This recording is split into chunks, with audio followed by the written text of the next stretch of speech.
Hello friends, this is Horator, the ultimate voice of your horror narrator. आज का वाक़या हमें ज़ैनब ने कराची से सुनाया है। वो कहती हैं, अस्सलाम वालेकुम उस्मान भाई, मेरा नाम ज़ैनब है और हम इस वक्त कराची में रिहाइश पजीर हैं।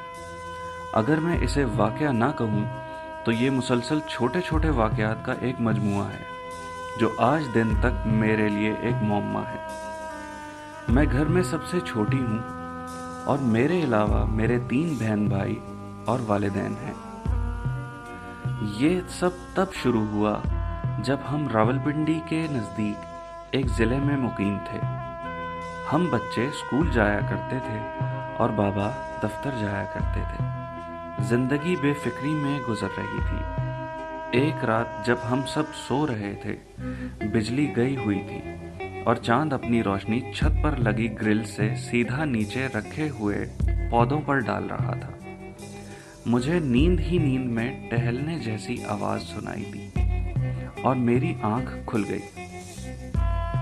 जब आसपास नज़र दौड़ाई तो अंधेरा था और कुछ भी जाहिर नहीं था माँ सिवाय उन पौधों के जो दूर से नज़र आ रहे थे। कुछ ही देर में मुझे रोशनी से बना हुआ साया इन पौधों पर दिखाई दिया। यूं लग रहा था कि छत पर कोई हरकत हो रही है, तो मैं सीढ़ियों से देखने की गर्ज से ऊपर की तरफ बढ़ने लगी। मैं यहाँ बताती चलूं कि उस वक्त हमारी बिजली गई हुई थी। डर इसलिए नहीं लगा क्योंकि मेरे वालिदैन अक्सर छत पर चहलकदमी किया करते थे, तो मुझे लगा आज भी इन्हीं में से कोई एक वहाँ मौजूद है। लेकिन जब मैंने ऊपर जाकर देखा तो मेरा बड़ा भाई जो दीवार के साथ मोड़ लेता लेता टहल रहा है, उसकी आंखें बंद हैं। मैं ये मंजर दरवाजे के पीछे छुप कर देख रही थी और इसे पता नहीं चला। लेकिन मैं हैरत में थी कि अचानक मेरे भाई को क्या हो गया है। मैं अपने वालिद को जब नीचे उठाने की गर्ज से गई तो अचानक बिजली आ गई और मध्यम रोशनी में मुझे अपने सब बहन भाई सोए हुए मिले और मेरा भाई भी सो रहा था। इस वक्त मेरी हैरत का आलम ना था। मैं इस सोच में पड़ गई कि शायद मैंने जागते हुए कोई ख्वाब देख लिया है। अगली सुबह स्कूल जाते वक्त मैंने भाई से पूछा, क्या तुम रात को छत पर गए थे? उसने कहा, नहीं, मैं तो नीचे सो रहा था। जब मैंने इस घर पर सबको ये बताया तो सब मुझ पर प्यार से हंसने लगे और उन्हें लगा कि छोटी है तो सबकी तवज्जो पाने के लिए इसने ये बात की है। कुछ दिन मजीद गुजरे तो सर्दियों की एक रात को जब मैं अपनी बहनों के साथ लिहाफ ओढ़े सो रही थी, जो घड़ियाल बिल्कुल हमारे बिस्तर के सामने लगा हुआ था, उसमें 12 बजते ही उसका अलार्म बज पड़ा, जिससे मेरे सिवा कोई न जागा। मेरी आंखें उस पर ऐसे साकित हो गईं कि मैं चाहकर भी गर्दन मोड़ नहीं पा रही थी।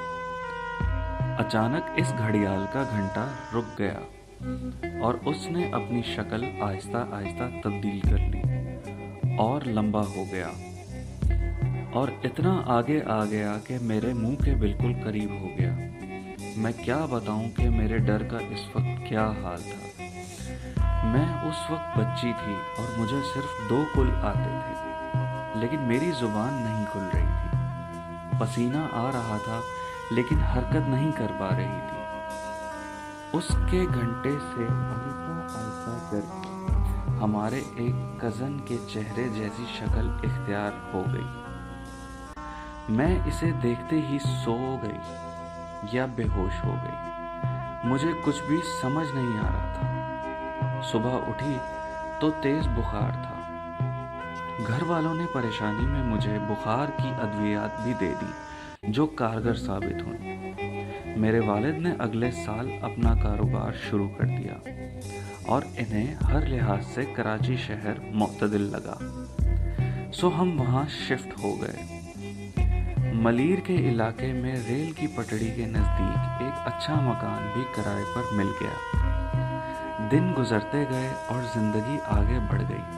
لیکن اب بھی مجھے رات کو خوف آتا۔ گھر کے بالکل ساتھ ایک آم کا درخت تھا اور ہم لوگ سب سے نیچے سے ایک منزل اوپر رہا کرتے تھے، جہاں درخت کے پتے ترچھے ہو کر پڑ رہے ہوتے تھے۔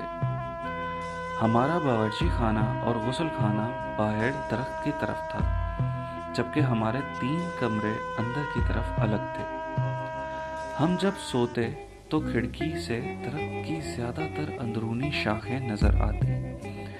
ایک رات میری آنکھ بے چینی سے کھل گئی اور میں نے ایک گہرے سائے کو بہت ہی مدھم نظر میں درخت کے اوپر بیٹھے ہوئے دیکھا، اور جب اس نے سرسری سی حرکت کی تو میرے رونگٹے کھڑے ہو گئے۔ یہ سب مجھے ہی نظر آتا تھا اور یہ تقریباً 10 دن چھوڑ کر ہوتا تھا، لیکن میرے گھر والوں کو یقین نہ آتا۔ ہمارے مالک مکان کی ایک بیٹی تھی جو میری ہم عمر تھی۔ وہ لوگ نیچے رہا کرتے تھے، میں اس کے ساتھ اکثر کھیلا بھی کرتی تھی۔ ایک بار میری آنکھ سوتے ہوئے کھل گئی اور میری نظر سیدھا جالی کے دروازے سے باہر پڑی تو میں نے دیکھا وہی بچی ہمارے برآمدے میں آ کر ایک کونے سے دوسرے کونے تک چکر کاٹ رہی ہے۔ مجھے حیرت تب ہوئی کہ یہ رات کے اس پہر یہاں آ کر کیسے کھیل رہی ہے، حالانکہ اس کی والدہ اسے جلدی سلا دیتی ہے۔ اگلے ہی دن میں اس کے گھر کھیلنے کی غرض سے چلی گئی۔ اس کے ابو نے بتایا کہ وہ تو 3 دن پہلے ہی چھٹیاں گزارنے اپنی نانی کے ہاں پشاور جا چکی ہے۔ میں ڈر تو گئی، لیکن مجھے سمجھ آنے لگی کہ جو بھی ہے وہ صرف میرے ساتھ ہی ہے۔ ایسی کوئی بھی حرکت ہوتی تو وہ رات میں ہی ہوتی، جب سب سو رہے ہوتے۔ اب مجھے گھر کے کونے میں سائے دکھنے لگے۔ عرصہ گزر گیا اور ہم اقرا یونیورسٹی کے نزدیک شفٹ ہو گئے۔ اس مکان میں بھی یہ سرگرمیاں وقتاً فوقتاً جاری رہیں۔ ایک بار میری آنکھ کھلی تو میں نے کونے میں ایک سائے کو دیکھا جو برطانوی دور کا سوٹ اور ہیٹ پہنے ہوئے تھا۔ وہ بہت کم واضح تھا، اس کے بازو دونوں طرف کی دیواروں تک بڑھتے چلے گئے اور میری چیخ سے سارا گھر اٹھ گیا۔ جب میں نے دیکھا کہ وہاں کوئی بھی نہیں تھا، اگلے دن میں نے دیکھا کہ گھر والوں نے ماموں کو بلایا ہے اور وہ تلاوت کر رہے ہیں۔ اس واقعے کے بعد کافی عرصے تک چین رہا اور میں نجی ملازمت کرنے لگی، اور رات گئے ایک بڑی گاڑی سب لڑکیوں کو گھر تک چھوڑنے آیا کرتی تھی۔ 2022 میں جب ایک رات ہمارے ڈرائیور چچا جب گھر کے نزدیک پہنچے تو وہ گمسم سے ہو گئے، جیسے وہ پہلے نہیں ہوا کرتے تھے۔ سب لوگ انہیں کہہ رہے تھے دھیان رکھ کر چلائیں، لیکن وہ لاجواب تھے۔ اچانک گاڑی کے ساتھ سے کوئی رنگ برنگی سایہ اندھیرے میں گزرا، جیسے میں دیکھ پا رہی تھی۔ گھر پہنچتے پہنچتے چچا کو ہوش آ گیا۔ میں خاصی ڈر گئی تھی۔ اگلے چند دنوں تک گھر میں برتن استعمال ہونے کی آوازیں بھی مجھے آتی رہیں۔ میرے ماموں جان نے کچھ آیات پڑھنے کو کہیں اور پانی بھی دم کر کے دیا۔ اللہ کا شکر ہے اب ان سرگرمیوں سے آزاد ہوں۔